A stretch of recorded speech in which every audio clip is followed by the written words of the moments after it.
Brian Hogan, 35, went out for a normal night out with friends when a single unprovoked punch, a brutal assault, changed his life forever. A consultant told his family to expect the worst, that there was a 95% chance he would die. It can only take one punch to ruin a life. Assaults, no matter how severe, has the potential for disaster. Today I'm a blind man, so I can't see at all today.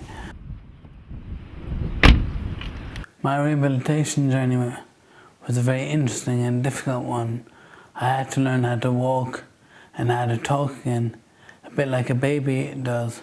And when you have to learn those things all over again, when you're an adult, it's much, much more difficult. It's very hard. Just say when you've had enough. You're doing well.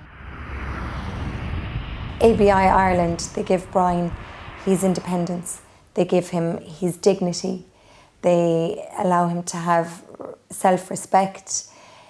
He's extremely happy under the circumstances of, you know, the daily trials that he has with his own disabilities. You know, they're fantastic with him. They're just so understanding, and he loves it. He loves it here. It begins with R. We know it definitely begins with R, but we're not sure about the H.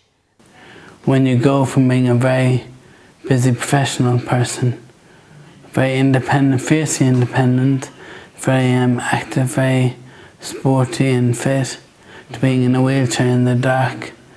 I mean, you'd do anything to get your life back on track, really. And with that, I banged my way out of the room, and that was how I got over that one. Brian and I, we like to sing together. Brian likes to tell me his stories so that I can write them down and help him put his book together.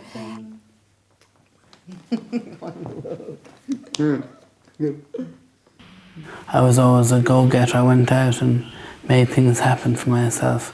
I always had a stubborn streak, and it's that stubborn streak I've had in me from youth that's helping me to get back on my feet. It means that I'm driving myself onwards. I won't give up until I achieve something. So it's helping me now. What are you going to make, honey?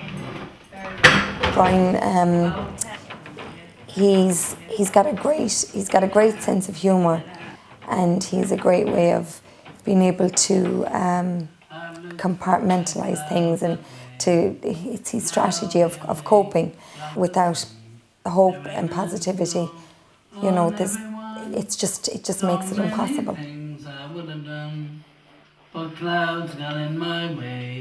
That person who attacked me, his parents will never be proud of him. Other than that, I don't really allow that person to rent space in my psyche or in my thoughts, because you know, while I'm living with the effects of what he did to me, if I sat in a room and allowed myself to be consumed with hatred and bitterness, it would only be taking more from me.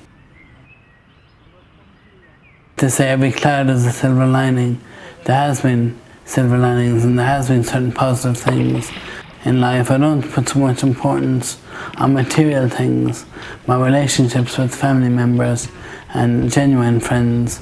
That's what's important to me now, you know.